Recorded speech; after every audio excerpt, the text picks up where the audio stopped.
Welcome to Visions of Early Florida. In these videos, we look at key moments in the early literature of Florida, drawing from the expertise of leading scholars from across the country and even around the world. Today's guest is Kathryn H. Braund, Hollyfield Professor of History Emerita at Auburn University. Dr. Braund is appreciated and admired for her work on the Native South, as well as a series of editions about 18th century writers about the Southeast, one being today's subject, William Bartram. But first, some backstory. After the Seven Years' War, or French Indians' War, ended in 1763, European empires shuffled their paper claims in America. The Seminoles had been in peninsular Florida since, well, the early mid 18th century. Spain had lost La Habana to England in 1762 and wanted Cuba back, so Spain offered La Florida as a consolation prize. Kind of here, we'll take Havana, but you can have St. Augustine. England then broke the territory into East and West Florida, and in the East, which is basically the St. Johns River, it was used for Caribbean export crops such as indigo and rice. This desire to capitalize upon the land led to a series of writings or natural histories and promotional accounts describing people, places, flora, and fauna found in that area. One such author was William Bartram, a Quaker naturalist born in Philadelphia in 1739, and whose book Travel stands as one of the first great works of nature writing in what would become the United States. Bartram traveled through East Florida in 1774, and one of his most memorable descriptions is the Alachua Savannah. It's a highlight of the book. um, Dr. Braun, could you tell us a little bit about the Alachua Savannah, Bartram's description and drawing of it? Well, it's clear from his writing that the extensive Alachua Savannah, as he called it, was one of his favorite places. And for those who haven't read Bartram extensively, he did travel across the South through the modern states of North and South Carolina, Georgia, Florida, Alabama, all the way to the Mississippi River. But it's the Alachua Savannah where he almost has this magical experience watching Seminole hunt deer, observing birds, and describing a really unusual landscape of a sinkhole, marshes. There are pine hills encircling it. And he does a wonderful job of very specifically describing the landscape, but he also produced two drawings of the landscape. He did one really early drawing, I presume, right about the time he was there. And it really could be considered more properly some sort of map, a real attempt by Bartram at some sort of geographic representation of the space. He includes roadways across the Savannah linking East and West Florida.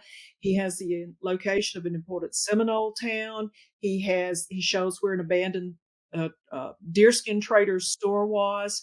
But on the image we're talking about today, none of that is there. It's devoid of roadways. It really presents a more pristine view of the landscape. There is a solitary structure, and I think it probably is meant to represent the hunting camp on the edge of the prairie. It's a little close to be the Seminole town, although it could be, because Bartram's scale and perspective on the drawing make it really hard to understand as a matter of geographic reality. Let's put it like that. And there's change in orientation.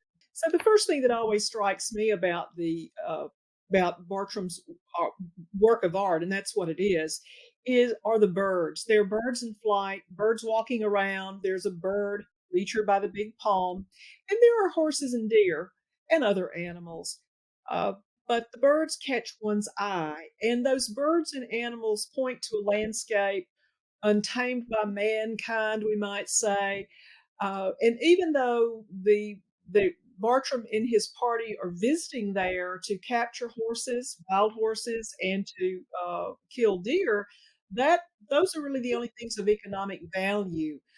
Because what he's concentrating on is the magical beauty of a really unique environment with unique geology, unique hydrology, and these very interesting and new botanical and biological specimens that he described. So he strips away the human intrusions from this scene and seems to try to portray it as if he's looking down on it from above, sort of like an imaginary drone flight over the savannah. And another thing that I always am very interested in, even as a historian of the Native Americans, his observations about the birds. And he clearly understands from his companions there that this savanna is a site for overwintering of northern birds. And Bartram is beginning to understand in ways that other people in his day and age don't about bird migration, where birds go in winter, because this was not really well known. Kathryn, you mentioned the perspective, and on one hand, it is an aerial perspective, like a drone flight, but then much more like a map where you're looking onto the landscape. But then there's that palm tree over to the left, which is presenting it on a more horizontal. So you have both the horizontal and the vertical plane folded into one another. And that to me seems the essence of Bartram's art, the way you describe something objectively, scientifically, but then also kind of internally taking you in, drawing your emotional, spiritual, moral response to the land. Right. And I'm always amused by his description of the Seminole who's stalking deer. And that's what those men were doing. They were rounding up horses and they were hunting deer, not only for food, but for deer skins and so forth. But he has this wonderful description of this Seminole warrior who's out very proudly stalking deer for everyone to see. And he's trying to sneak up on the deer, and yet he doesn't because the animal hears him and outsmarts him, and off they go. So it's a really wonderful description of a failed hunt by a group of hunters.